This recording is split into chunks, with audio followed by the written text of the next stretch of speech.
मोए चलते के कपट नहीं भावे।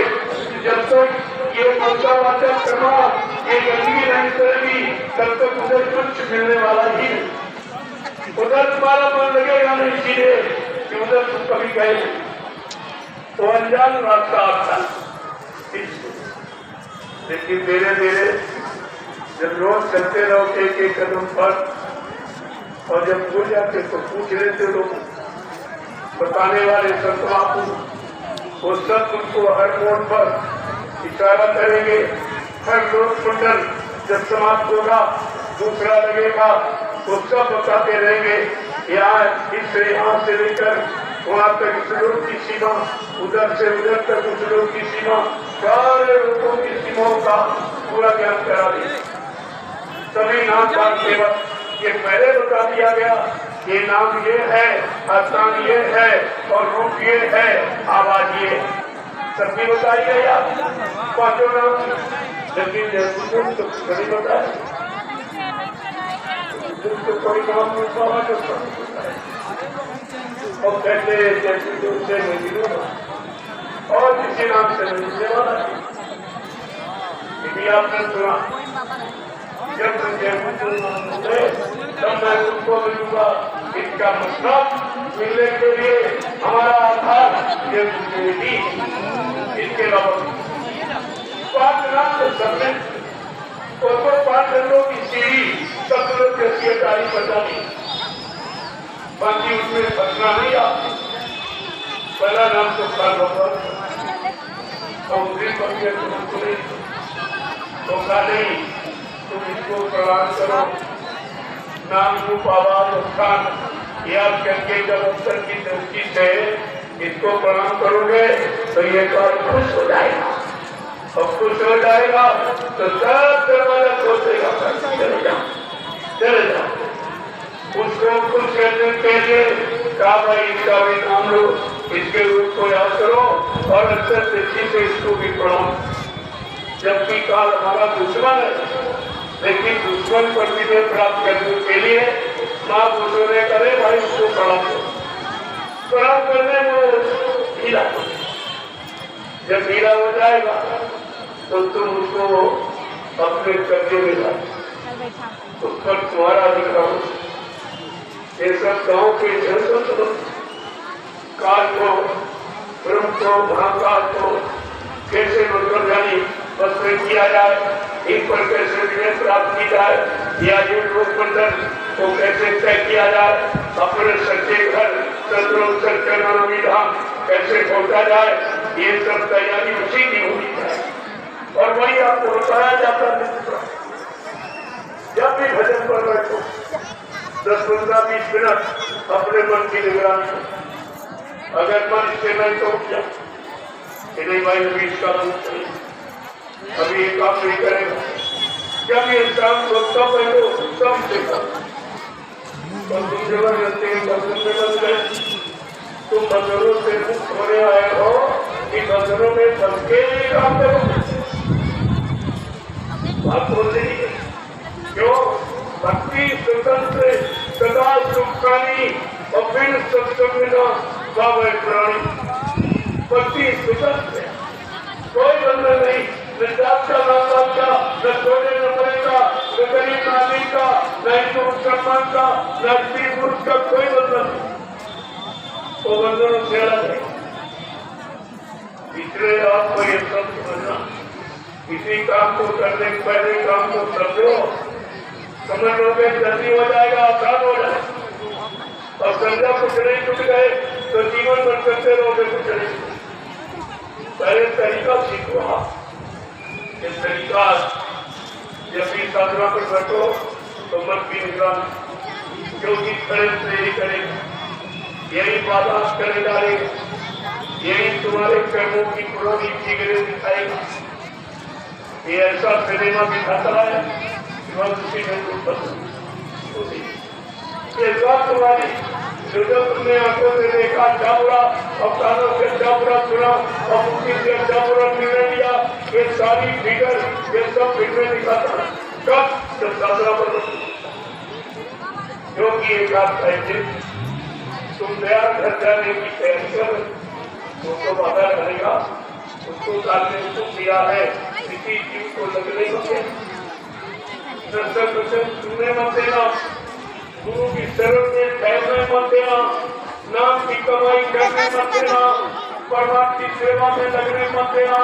ये सारी जीवात्माएं जाग जाएगी, अपने घर चली जाएगी, मेरा देश खाली हो जाएगा, मैं किस पर राज और शासन करूंगा। तो चिंता सबको होती है, क्या भी शासन करता हूँ ये स्थिति और वही काल की, इसका मतलब काल के रूप में ये सब काल की को देखते जो काल की व्यवस्था को स्वीकार किए और बड़े खुश है कि हम प्रधानमंत्री बन गए, हम राष्ट्रपति बन गए, हम राज्यपाल बन गए, अरे बन गए कि बिगड़ गए। यही आप करने नहीं ले पाए कि हम बन गए कि बिगड़ गए। सारा जीवन बिगाड़ दिया, इन भोगों में चला गया और ये झूठे वादों में संकल्पों में आपने हिस्सा दिया जा सबसे राज और राज से दर्द, रात हो करोगे दर्द मिटे, रात हो काल के सामान का प्रयोग है, काल के सामान का प्रयोग करोगे तो बार बार उसके सामान का किराया भाड़ा देने के लिए आपको जो 4 साल ये शरीर रोटियां बनाई इसमें जन्म देना और सब कर जाओ झूठी। बहुत होशियार है, लेकिन महापुरुष उससे भी ज्यादा होशियार है। तुम्हारा कर्म कर जाएगी शादी, काल को भरत की नहीं पड़ेगी, उसको संत महापुरुषों के तो पेट नहीं मालूम कि ये कर्म करने को कैसे भुगतान करा देंगे। आज जिस समागम में आप बैठे हो ये कर्म करने का भुगतान, कितने लोगों के साथ आपका लेन देन, और बताइए गिनती करो कितने वर्ष आप कितने वर्ष लग जाते कर्म करने के भुगतान का। एक जगह बुलाकर जिनसे देना एक पर पूरा करा दिया गया और भंडारे की रोटी खिला करके और सबके अन्य का कर्जा का दिखता।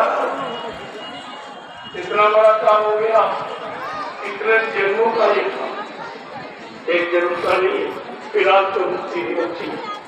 आज तो कुछ पहले क्या, आज की खुशहाली का बयान किया नहीं जा सकता, क्योंकि मुक्ति दिवस किसी ने निर्धारित नहीं किया। एक तो आपको जानकारी लेकर अपने समृद्ध मालिकों का भी भुलाना नहीं चाहिए कि दूसरे सृष्टि ने जीवात्माओं के लिए एक अनोखा यानी उपाय आधार बना दिया मुक्ति दिवस, और अभी तक लोग इसका प्रचार कर नहीं किया। मुक्ति दिवस का मतलब धीरे धीरे धीरे धीरे सत्संगों में आते रहोगे, शामिल शरीक होते रहोगे, क्योंकि हर सत्संग का नाम अलग, हर सत्संग से कर्मों का निकाला अलग है कि नहीं। क्योंकि हर सत्संगों में कुछ न कुछ आपको नया कुछ न कुछ तो नहीं चीज ये पुराना पंथ में पढ़ाया जाता है, ये भी पुराना आपको याद नहीं। जब 60 वर्ष दूसरा में पढ़ा तो कुछ भी तुम्हारे पास याद नहीं, तो फिर जब यादें नहीं है तो दूसरा पाठ कौन पढ़ा दिया?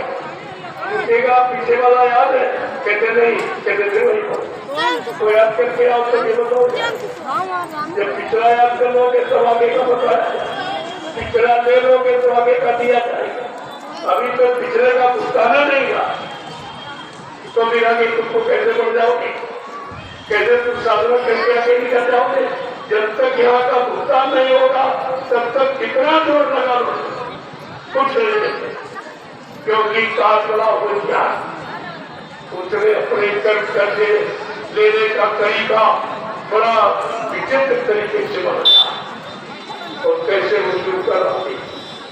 अगर हम आपसे कह दें कि फला प्रांत में, फला शहर में, फला व्यक्ति तो तुमको 1 लाख रुपए दिए, यही तो उनके पास कितना झूठ होती, हम तो वहां कभी गए नहीं चाहते, कहते तुम्हारा मतलब और खुदा न खासा तुम्हारे घर की व्यवस्था होते तो पैर छूटे इतना चतुर होशियार था। पैर चुके जाओगे तो और ले लो और ले लो और ले लो, तुम नहीं कह रहे हो, वो तुम चर्चा करा कि जल्दी से निकाल दाढ़ी दे दो, ये भी दे दो, ये भी दे दो, ये भी दे दो, ये भी दे दो, निकाले दो, निकाले दो, ये सब होता है। और ये आप देखिए, ये वैवाहिक संबंध हो रहा, ये भी एक आदर्श विवाह का अनोखा अनुष्ठान, ये विशाल है आपके साथ आदर्श विवाह। ये सब कभी आपने सुना नहीं। ये देश से आध्यात्मिक वैज्ञानिक विकास समिति के द्वारा जो ये काम कराया जा रहा है, ये पानी ग्रहण संस्कार, ये आदर्श विवाह है। आदर्श माने कोई मांग जांच नहीं, कोई अहेज गैज नहीं, कोई जबरदस्ती नहीं, स्वेच्छा से। जो स्वेच्छा से सम्मान करना चाहते हो तो आपको मना नहीं है, स्वेच्छा से कुछ देना चाहते हो आपको मना नहीं, लेकिन आप मान लो भिखारी नहीं बनोगे संत बन, भिखारी बन गए तो निकाल बाहर कर दिए जाओ। ये संत मत सहनता, ये बादशाहों का मत है, ये भिखारियों का मत नहीं है। इसलिए आपको ये सब चीजों से मना किया। और कितने आदर्श जवाब सरकार कहते कहते थक गई, एक भी आदर्श विवाद नहीं, एक भी आदर्श। और यहाँ कितने हड़ताल एक ही व्यवस्था में सब कहते हैं कि राउंड में, एक साउंड में, एक राउंड में, ये सब कहीं दूसरा नहीं बना और सब एक ही मंत्र में सबका। अरे मंत्र तो जरूर दे रही है, क्योंकि विद्या पहले मंत्र मंत्र है, मत पढ़ने को सात शब्द जाने बिना काका हंस रहो।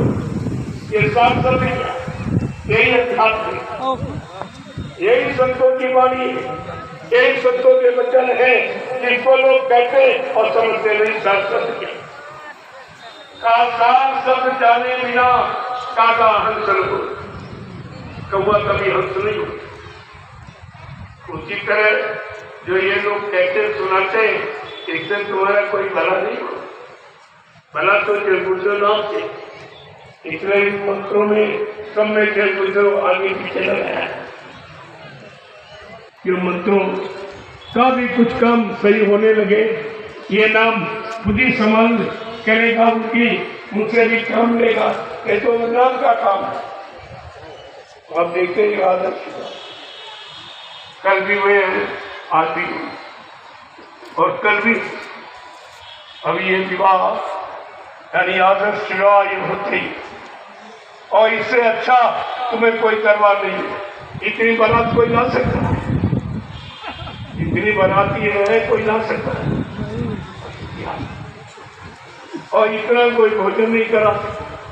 चाहे जिस भंडारे में बैठे बोले तुमको कुछ करना ही नहीं, केवल शरीर लेके आना कपड़े पहनकर, बाकी यहाँ सब व्यवस्था।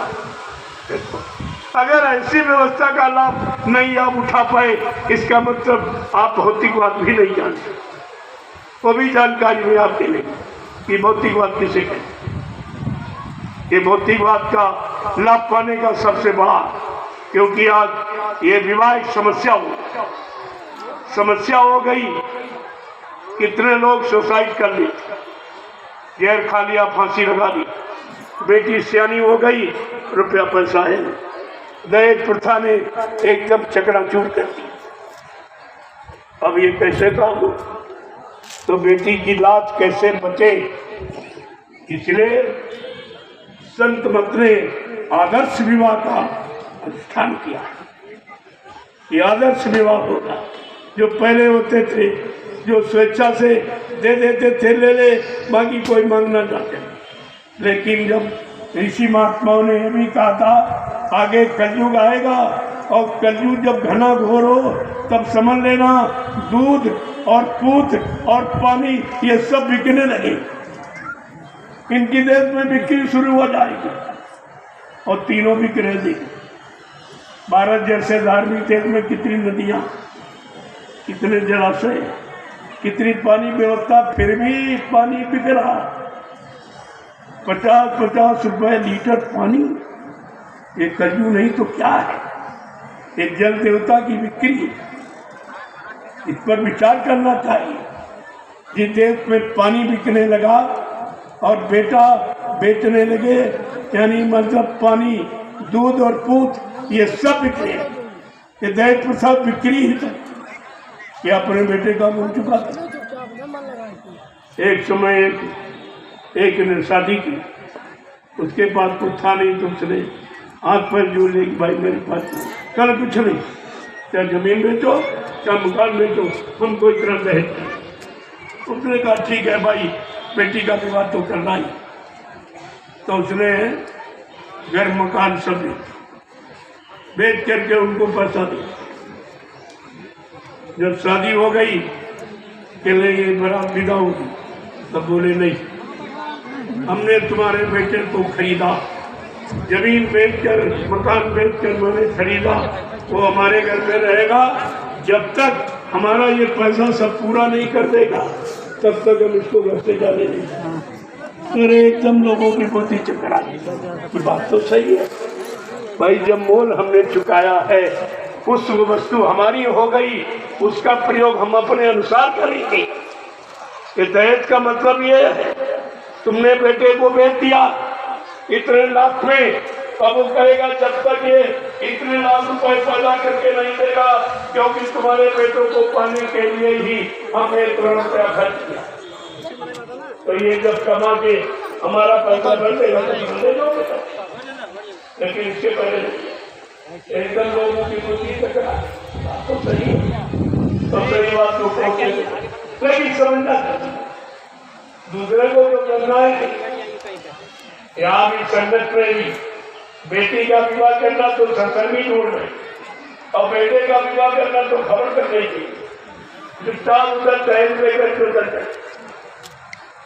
तो ऐसे ये संत भक्त को धोखा नहीं, तुम खुद ही धोखे में, तुम खुद धोखे में न करो, तुम उनको क्या धोखा दे सकते जो धोखे से बहुत दूर है, और तुमको सबको धोखे से दूर कर सकते और ऐलान किया है, तुम उन्हें क्या धोखा दे सकते, तुम अपने आप को धोखे में रखते।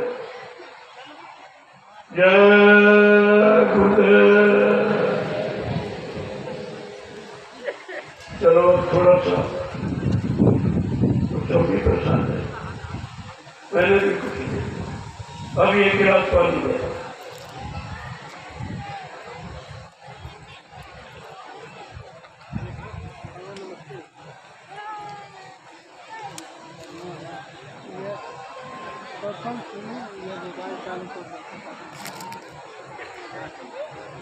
चलो भाजपा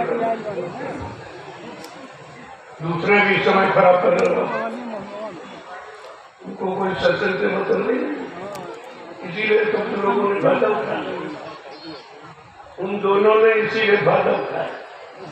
ये सब मूर्ख समाज बस 10 रुपया दिया 5-6 बच्चे, इससे ज्यादा कुछ समझ कोई जानकारी नहीं। तो इसी का जो लोगों ने समझ लिया और तुमको पढ़ लिया और जान गए, वो पढ़ से फायदा बैका बर्मा दिया अपना लाभ उतना तुम ऐसे नहीं, इसलिए समझने की कोशिश ऐसे करो। एक माला लीजिए, बोले जीवन से बैठ, जिससे काम लेना उसको पहले उपस्थित करो, अगर वो उपस्थित नहीं तो काम नहीं।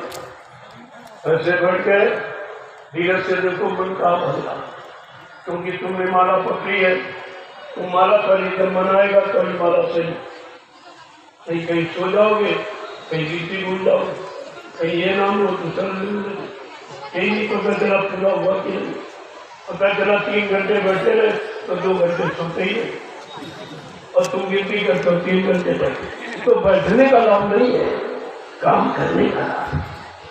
इतनी देर तुमने काम किया और खाली बैठे रहे सोते रहे तो वो थोड़ी गिरा जाएगा।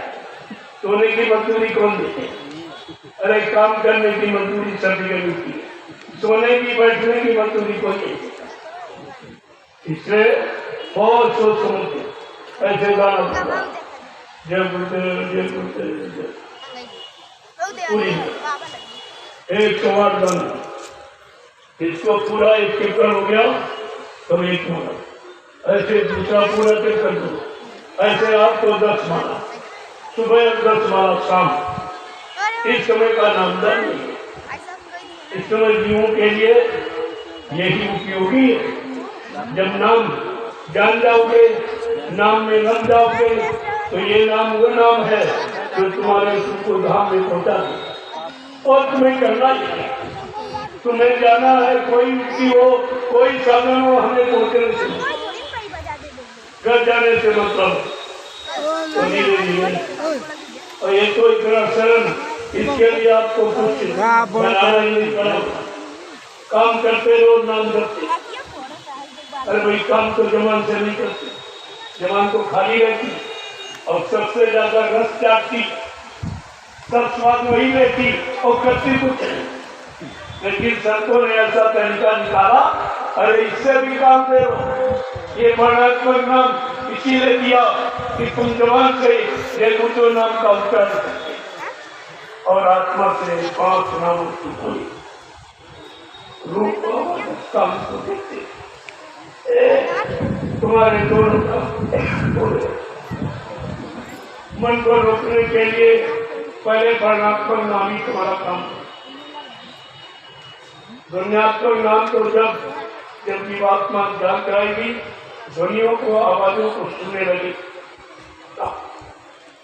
इसके पहले ये वर्णात्मक नाम ही तो काम। तो इस तरह से अब ये नए प्रेमियों को केवल गुरु नाम से सुनो, इसी नाम को बचना, इसी नाम में मिलना। जब इसी नाम से काम होगा तो यही विक्रम हमारे लिए सब कुछ। लेकिन उसका अपमान नहीं किया, जो नामदान का विधान रखा गया है उसका अपमान में तिरस्कार नहीं किया जाए। लेकिन कहते समय का नाम चाहिए, समय का सत्पुरुष चाहिए, समय का चलाया नाम समय के जीवों को मिलेगा, वो जीव समय के जीवों का काम करेगा। ये सब हमको ध्यान में रखना चाहिए।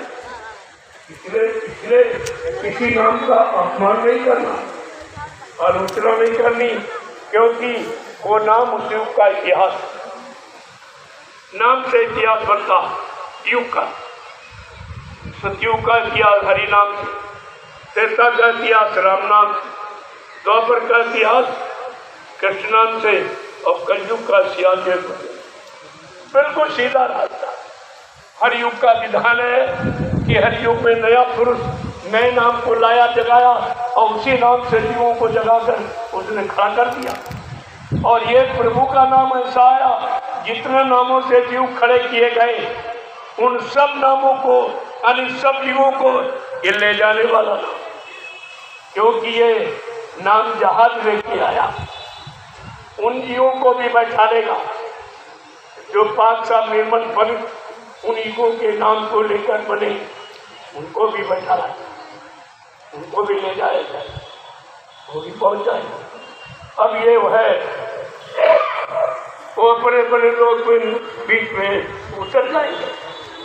वैसे जो जहाँ स्टेशन का मैं मतलब जाने वाला है तो सवारी तो सभी करते, लेकिन एक ट्रेन जहाँ पर जाती समाप्त होती वहाँ का कौन है? वो अपने उस स्थान पर उतरेगा, बाकी बीच बीच में उतर जाए। राम का नाम लेने वाला वो रास्ता के धाम में उतर जाए, कृष्ण के नाम जपने वाला वो गोलोक धाम में उतर जाएगा, ब्रह्मा का नाम विष्णु का अपने अपने धाम में उतर जाएगा, देवी देवताओं का नाम लेने वाला देवलोक में उतर जाएगा। लेकिन जो अनामी महाप्रभु का नाम लेने वाला वो अनामी धाम में उतरेगा, बीच में नहीं उतरेगा, वो अपने असली मुकाम में पहुंचेगा तो उतरेगा। ये सब जानकारी आपको रखनी चाहिए। लेकिन अभी तो सत्संग सुनाया नहीं जाता, तैयारी हो रही, उस तैयारी के रूपरेखा मैंने आपको बताई। ये है जब इस तरह का होगा तब तुम्हारे अंदर लालच कि हमको भी जाना है। इतना सुंदर देश, ऐसे मतलब यानी मंडल जो यहाँ कहीं नहीं है, इतनी सुंदरता सजावट कहीं नहीं है, इतनी सुगंधी कहीं नहीं है, इतना प्रकाश कहीं नहीं। ये सब जानकारी जब हो जाएगी तब जीवात्मा को अपने घर जाने का लालच पड़ेगा कि हम इतने इतने महान देव और ये अज्ञानता में काम फंस गए, कैसे बता दिया गया। तब वो निकालने वाले की कोशिश करेगी, उसकी तलाश करेगी। तब जब जब संत जगत में आवे खोज भाग उनके ठीक जाओ, हाजिर रहो गिरो चरणों में, करो बंदगी निस्दिल लाए। बिल्कुल साफ है। जब संत जगत में आ जाए तो उनकी खोज करो, उनके पास जाओ, उनको दंडवत प्रणाम करो। यानी ये शिष्टाचार जब तुम्हारे अंदर आ जाएगा, सम्मान करने का, सम्मान करने वाला ही सम्मान पाता है, अपमान करने वाला अपमान पाता है। ये लेन देन जगत व्यवहार है, यहाँ जो करोगे वही मिलेगा। इतना भी जीव बोल गए कि भाई क्या करना है, क्या मिलेगा। अगर ये सब जानकारी हो जाती तो आप वही काम करते जिससे कुछ मिलता। आपने वो काम किया जो सब चला, कुछ नहीं बचा, सब खो दिया, कमा दिया, कुछ नहीं। जय गुरुदेव। देखो ये तो चीटों जैसी लाइफ है, कभी खत्म ही होने वाली है। अरे भाई दोबारा तो लोग नहीं आ रहे, आप बढ़िया बैठो बैठो सो। अरे बैठ कर भी सुन सकते हो।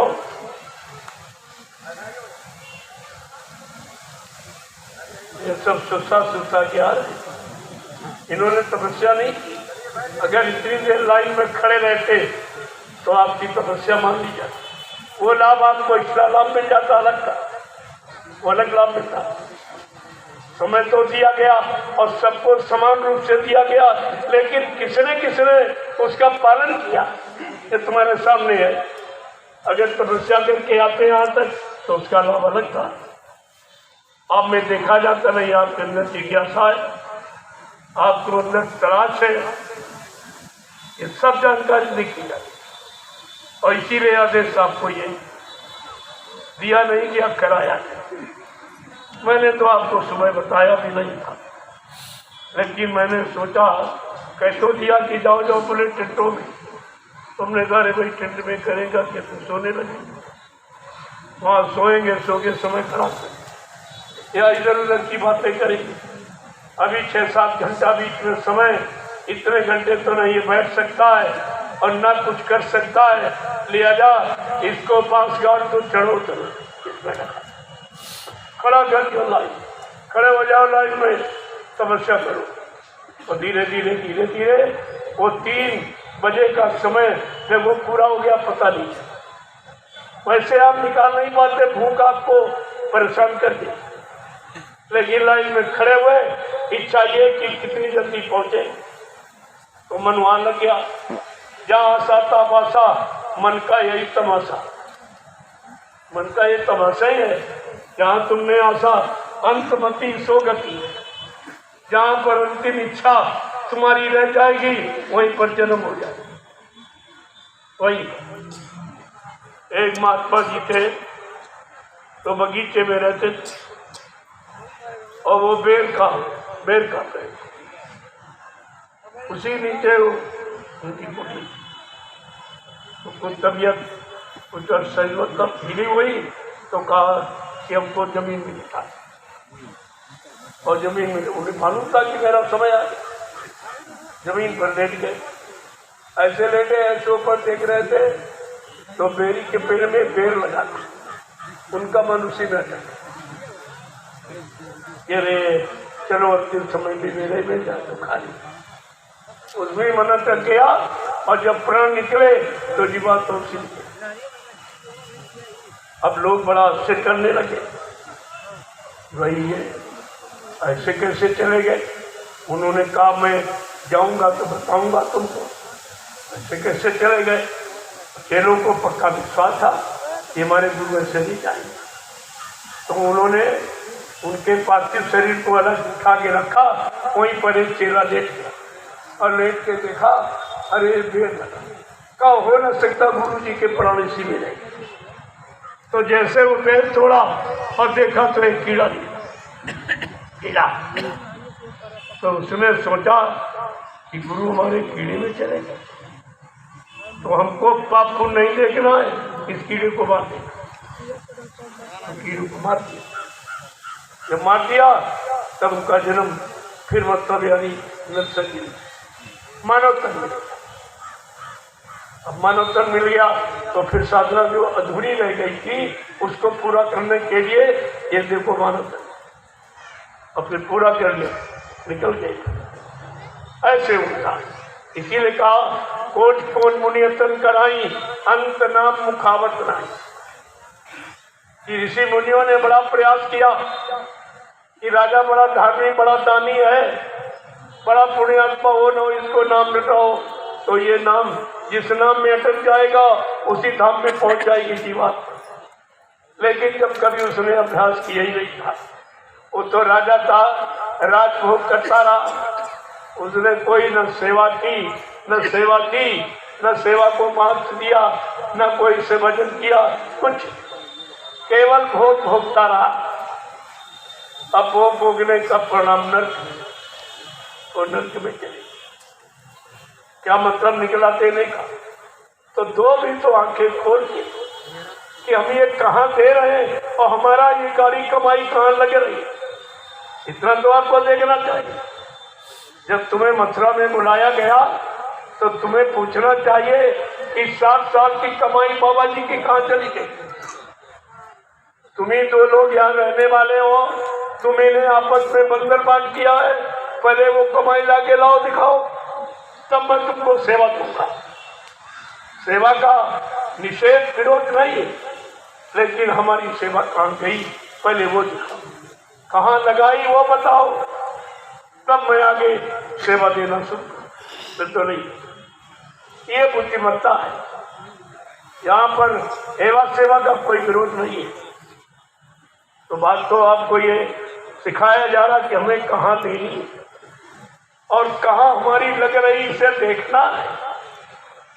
मैं इसीलिए बार बार कहता हूँ कि सब लोगों को कई बड़े बड़े कार्यक्रम मैंने नैमिषारण्य में किए, इसीलिए तुम सबको बुला के दिखाने के लिए कि तुम ये देख लो कि तुमने जो सेवा बिना मांगे, मैंने तो मांगी नहीं, आपने अपनी श्रद्धा सेवा भाव से जो जबरदस्ती दिया, मैंने उसको कहाँ लगाया, उसको आके आप देख।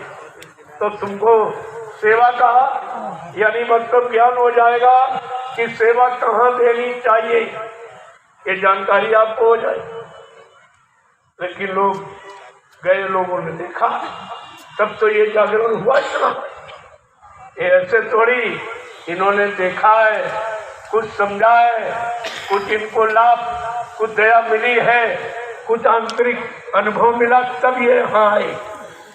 ऐसे नहीं, ये किसी के कहने बुलाने में नहीं आए, इन्होंने स्वयं परीक्षा लेके देखा कि देखे हमारा काम इनके उससे होगा कि नहीं। जब लोगों का हो गया, अरे होता तो गुरु की दया से, लेकिन शिष्य भी गुरु का पात्र है। अगर उसमें पात्रता है तो गुरु अपनी अमूल्य वस्तु को उस पात्र में जरूर परोस देता, फिर वो पात्र भी महान हो जाता, गुरु के समान हो जाता। इसीलिए कहा शिष्य लखावे गुरु, गुरु लखावे शिष्य, और गुरु शिष्य में भेद नहीं कोई, वो एक ही होते, क्योंकि जो काम उसी को दिया जाता जो काम कर सके। पिता जिम्मेदारी उसी पुत्र को देगा जो आगे व्यवस्था को बढ़ा सके, अगर ना बढ़ा सके तो घटा भी ना, उसी को जिम्मेदारी देता। ये सबको जिम्मेदारी नहीं मिलती है। ये सब आपको सोचना चाहिए। बिना उसकी दया के, बिना उसकी सत्ता के पता नहीं हिल सकता है। तो इतने लोग ये उन्हीं की दया से आए, ये हमारे कहने से नहीं हो तो दया। अब वो दया किसी मनुष्य पोल पर हो जाए, किसी मनुष्य पोल से दया हो जाए, प्रसारित हो जाए, लेकिन लोगों को तो दया चाहिए, चाहे किस पोल से हो। बिजली चाहिए, चाहे वो टेढ़ा मेढ़ा पोल हो, चाहे सीधा हो, चाहे गंदा हो, चाहे पेंट किया हो, पोल से क्या लेना? पोल से मतलब नहीं, मतलब है हमको प्रकाश। जिस पोल से प्रकाश मिलता वो पोल प्रकाश से संबंधित माना जाता। प्रकाश का ये एक अंग सहयोगी अंग माना जाता है। इसी तरह से गुरु ज्ञान जो प्रसारित होता है या जिसके द्वारा कराया जाता वो गुरु का अंग होता है, उसमें कोई अंतर नहीं होता। अब यो जिस पर दया करते हैं, जिसको अपना बना ले, अपना काम सौंपते, वो एक बात अलग। तो आपको तो ये जानकारी रखनी चाहिए। जय गुरुदेव, जय गुरुदेव, जय गुरुदेव। अब आप लोग थोड़ा सा आराम कर लो, मैं अभी 1 घंटे के बाद आ जाऊँ। जरा मैं भी थोड़ा कुछ जलपान कर, वैसे आवश्यकता नहीं है, मैं तो सुना सकता हूँ, लेकिन आप सुबह से बैठे खड़े ही हो, मेहनत आपने की और मैंने पूरा संदेश तो सुबह ही दे दिया, फिर अभी आपको पूरा दे दिया, बाकी नहीं। समय मिलेगा तो शाम को भी आ जाऊंगा। वैसे काम मैंने पूरा कर दिया, संदेश आपको पूरा और आपसे मिलन भी पूरा। अब कोई काम बाकी नहीं था। अभी शादी विवाह होना है, उसकी तैयारी थोड़ा जल्दी किया करो। वो रात में ठीक नहीं है। गांव वाले देखना चाहते हैं कि आदर्श विवाह किसे कहती, और रात में आप करोगे फिर आप कहोगे रात में आप खेलिए मत या सीधे भोजन लो भंडारे से अपने बड़े घर। तो यही जंगल में मोर नाचा किसने देखा? आपने ये सब किया तो, लेकिन ये देखा किसने? तुम तो वैसे भी जानते हो कि हमारे आदर्श विवाह होता। ये तो दुनिया वालों को दिखाना कि आदर्श विवाह किसे कहते हैं, ये ग्रामवासियों के लिए होता है। उनको सबक लेना चाहिए कि बेफजूली खर्च हमारा खत्म हो जाए, जो ना पर के पक्ष में न मधु के पक्ष में, और नाजायज खर्चा बिल्कुल बेकार, वो सब रोक दिया गया। और कितना अच्छे ढंग से प्रेम प्यार मोहब्बत से ये संबंध होते आप देखिए। आज एक शादी होगी, अभी देखिए आदर्श विवाह। आप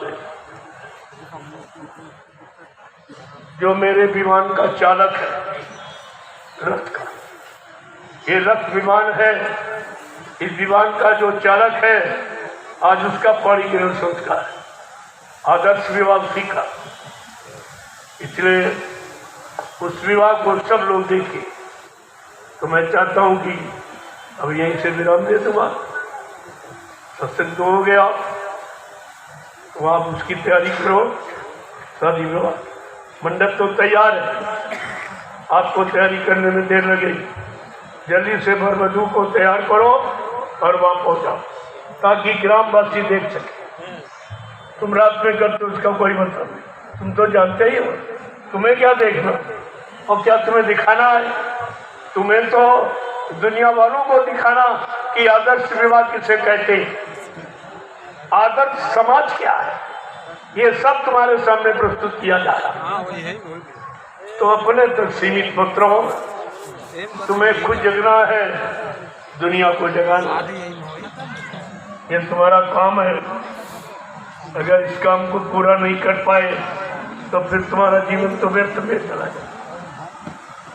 इसलिए